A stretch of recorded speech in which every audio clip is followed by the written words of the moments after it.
We naught bullet of mass of bullet हो जाएगा 10/1000 into velocity 500 plus block की velocity 0 है तो इसका मोमेंटम भी 0 होगा, इसको एम्बेडेड है तो दोनों मास मिल जाएंगे 10 ग्राम और 2 kg।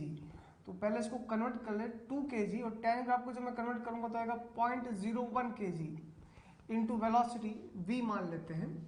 इसको जब हम सॉल्व करेंगे तो 2 में 0.01 ऐड करेंगे तो उसको ज़्यादा इफेक्ट नहीं आएगा, तो मैं इसको लमसम 2 ही मान के चल रहा हूँ और सॉल्व करेंगे तो v is nil equal to 2.5 metre पर सेकेंड।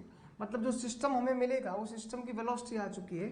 अब इस वेलोसिटी से सिस्टम सर्कुलर पाथ पे जाएगा ऊपर की तरफ और h हाइट गेन करेगा और उस h हाइट की value h equal to v square by 2g से फाइंड कर सकते हैं। और ये जो कंसेप्ट आया है वो by COME mechanical energy conservation से आता है। इसको सॉल्व करेंगे 2.5 का whole square divide by 2g solve करोगे तो 0.3125 मीटर इसका हाइट मिल जाएगी। Next question. A bullet of mass 20 gram moving with a certain velocity v naught strike to a block of 980 gram and embedded into it. If the system rises up to height 20 cm along the circle path using a light string, then find initial velocity of bullet v naught. वही question है लेकिन इसमें height given है और velocity पूछी है। Previous question में velocity given थी, हाइट पूछा है। प्रोसेस बिल्कुल वही है, दो ही concept, conservation of linear momentum and conservation of mechanical energy. Let's start by conservation of linear momentum. Mass of bullet 20 gram, velocity v naught plus block जो कि रेस्ट पर है 0। अब दोनों एम्बेडेड हुए तो मास 20 प्लस 980, ये ग्राम में है, इसको किलोग्राम में कन्वर्ट करके divide by 1000 into velocity v मान लेते हैं। यहाँ से इसको सॉल्व करेंगे तो हो जाएगा 1000 और ये डिवाइड बाय 50 और v naught is equal to 50 into v, equation number 1। By conservation of mechanical energy, जो इसको हाइट मिली उसे हम स्पीड फाइंड करेंगे, v equal to √2gh, √2g मतलब 10 और h की वैल्यू 20 सेंटीमीटर, 20/100 सॉल्व करेंगे 2 मीटर पर सेकंड आ जाएगा। आफ्टर कॉलिजन जो ब्लॉक ब्लेड सिस्टम की स्पीड है वो 2 मीटर पर सेकंड है, हमने कंजर्वेशन ऑफ मैकेनिकल एनर्जी से निकाला है हाइट की हेल्प से, और ये 2 की वैल्यू को हम इस इक्वेशन में पुट कर देंगे। So v naught is equal to 50 into 2, 100 metre पर second, initial velocity of bullet.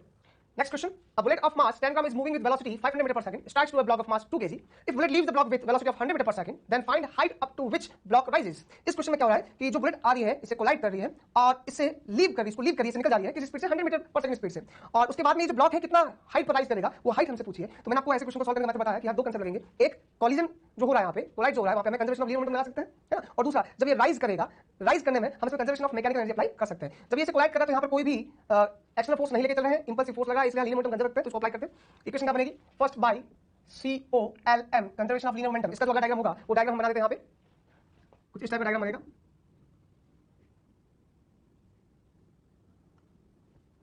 ये जो ब्लॉक है ये ब्लॉक कुछ ना कुछ वेलोसिटी गेन कर लेगा, मान लो v वेलोसिटी गेन कर लेता है, और जो बुलेट है वो इससे बाहर निकल जाती है 100 मीटर पर सेकंड से, और ये जो ब्लॉक है 2 kg का ये v स्पीड से आगे नहीं चला जाएगा ऐसे, क्योंकि ये स्ट्रिंग से कनेक्टेड है, इसलिए जैसे ही आगे जाने की कोशिश करता है स्ट्रिंग अपने टेंशन फोर्स की वजह से इसको सर्कुलर पाथ पे घुमा देती है और ये कुछ ना कुछ हाइट गेन कर लेगा, कुछ इस टाइप से।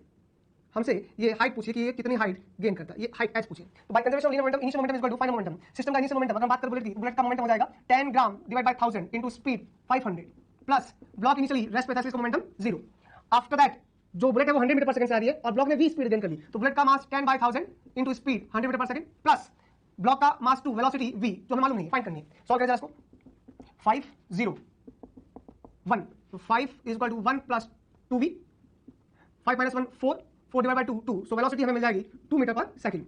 मतलब जो ब्लॉक है वो 2 मीटर पर सेकंड से ऊपर की तरफ राइज होना स्टार्ट करता है, और हमें मालूम है यहाँ पर काइनेटिक एनर्जी किसमें मिल रही है, पोटेंशियल एनर्जी में, तो हम डायरेक्ट लिख सकते हैं यहाँ पे हमें फॉर्मूला जो याद है बाय COM ही हम अप्लाई कर दें, उसमें हमें क्या मिलेगा, half mv square, half capital mv square, ये कन्वर्ट हो रहा है पोटेंशियल एनर्जी में। So h is equal to v square by 2g, जो कि मैंने आपको एक्सप्लेन किया था, v की value 2 metre square upon 2 into 10, solve करोगे 0.2 मीटर हाइट तक ब्लॉक राइज करेगा।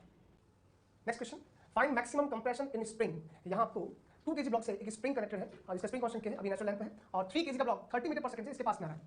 जब ये स्प्रिंग से कोलाइड करेगा और स्प्रिंग कंप्रेस होगी, कब तक कंप्रेस होगी, तो इसका आंसर हम क्या बोलेंगे कि जब ये ब्लॉक इस स्प्रिंग को कंप्रेस करा होगा तो ये जो ब्लॉक है ये रेस्ट पे नहीं रहेगा, क्योंकि कंप्रेशन से ये दोनों ब्लॉक पर बाहर की तरफ फोर्स लगाएगी तो ये भी चलने लग जाएगा।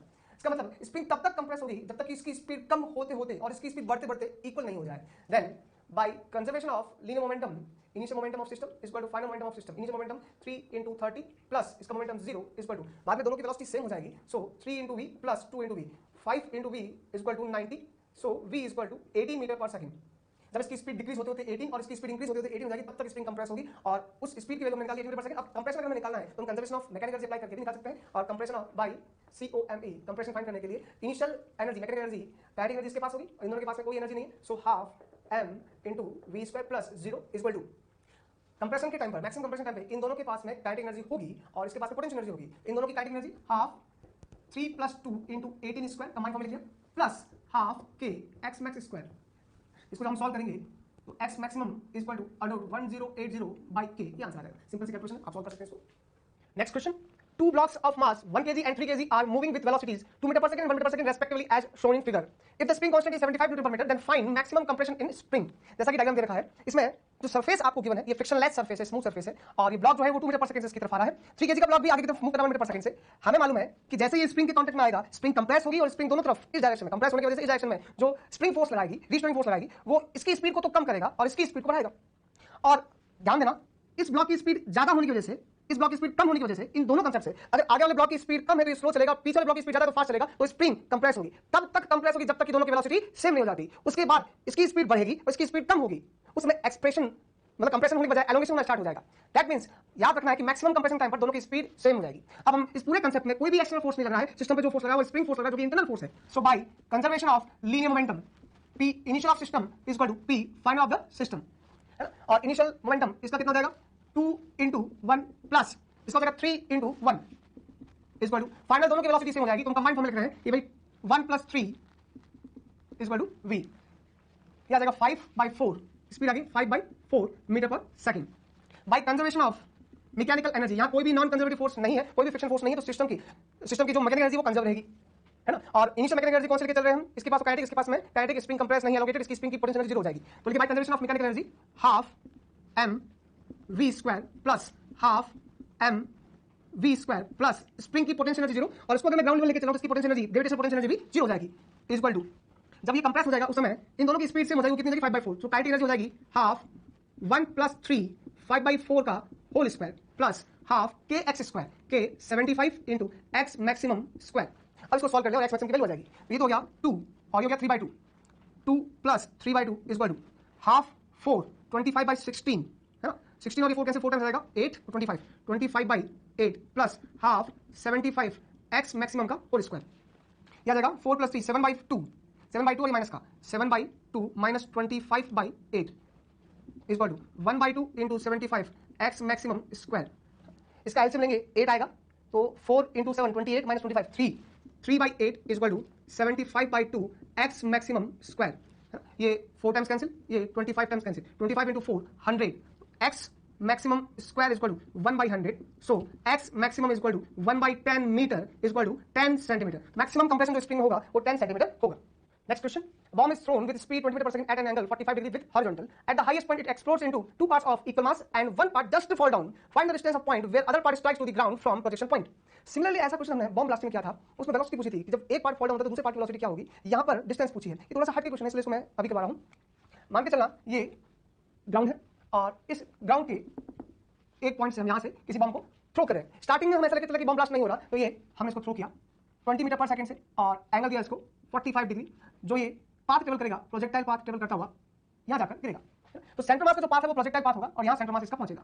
सेंटर मास पॉइंट मास के फॉर्म में, तो पॉइंट मास सेंटर मास को खुद ही होगा, सेंटर मास पहुंचेगा। तो ये रेंज हो जाएगी इस प्रोजेक्टाइल की, और इस रेंज की वैल्यू हम जानते हैं, निकाल सकते हैं r is equal to u² sin 2θ/g। और अच्छे से जानते हैं जब थीटा 45 डिग्री होता है मैक्सिमम रेंज मिलती है u² sin 90 2 × 45/g। इसको सॉल्व कर लेते हैं।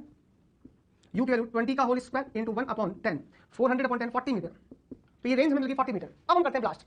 जैसे ही हम इसके हाईएस्ट पॉइंट की बात कर रहे हैं, हाईएस्ट पॉइंट होता है वो रेंज को 2 इक्वल पार्ट में डिवाइड करता है, मतलब ये भी r/2 है और ये भी r/2 है। यहां से बॉम्ब ब्लास्ट हुआ है ना, यहां से बॉम्ब ब्लास्ट हुआ, 2 इक्वल पार्ट में ब्लास्ट हुआ। मान लेते हैं इस बॉम्ब का मास 2 है, जब ब्लास्ट होगा तो उसके 2 पार्ट में ब्लास्ट होगा, एक पार्ट का मास m होगा, दूसरे पार्ट का मास m होगा। ये मास जो है ये फॉल डाउन हो रहा है, जब फॉल डाउन होकर यहां गिरेगा क्या पहुंचा, तो दूसरा मास जैसे कि हम जानते हैं वेलोसिटी लेकर आगे की तरफ गिरेगा, लेकिन सेंटर मास अपना पाथ चेंज नहीं करेगा, क्योंकि यहां जो ब्लास्ट हो रहा है वो इंटरनल फोर्सेस की वजह से हो रहा है। तो सेंटर मास का पाथ चेंज होगा, सेंटर मास अभी भी यहीं पहुंचेगा। ये पार्टिकल ऐसे मोशन करता हुआ यहां गिरेगा, ये सेकंड पार्ट m मास, ठीक है। अब सेंटर मास और ये दोनों पार्टिकल ग्राउंड पे आ चुके हैं, ठीक है। सेंटर मास 2 इक्वल, इन दोनों मास के तो सेंटर मास है ये, तो 2 इक्वल मास जो इक्वल मास होते हैं उसका सेंटर मास हमेशा उन दोनों को जो लाइन जॉइन कर दी है उसको बाइसेक्ट करता है। इसका मतलब ये डिस्टेंस r/2 है तो ये डिस्टेंस भी r/2 ही होगी। तो इस मास की प्रोजेक्शन पॉइंट से डिस्टेंस कितनी जाएगी, r + r/2। So distance is equal to r + r/2, 3r/2, और r के लिए 40 हो गए, 3 × 40/2 60 मीटर। कई बार क्या हुआ, इस क्वेश्चन में हल्का सा चेंज करते हैं, इसको फॉल डाउन कराना, फॉल डाउन नहीं करा के रीट्रेस करा दे पाथ पे। ये क्वेश्चन भी हमने करा था, उसमें हमने इस पार्टिकल की वेलोसिटी पूछी थी, यहां डिस्टेंस पूछूंगा। ये जब रीट्रेस करेगा तो ये पार्टिकल आते हुए वापस ग्राउंड पे यहां स्ट्राइक करेगा, लेकिन सेंटर मास अपनी पोजीशन चेंज नहीं करेगा, वहीं का वहीं पहुंचेगा। ठीक है, तो सेंटर मास की इस मास से डिस्टेंस जाएगी m, सॉरी कैपिटल R। तो जो दूसरा पार्टिकल ब्रेक हुआ है वो r डिस्टेंस आगे जाएगा, इसका मतलब उसकी प्रोजेक्शन पॉइंट से डिस्टेंस जाएगी 2r। तो ऐसे क्वेश्चन को बनाया जा सकता है, पूछा जा सकता है, इस क्वेश्चन को भी ध्यान में रखना।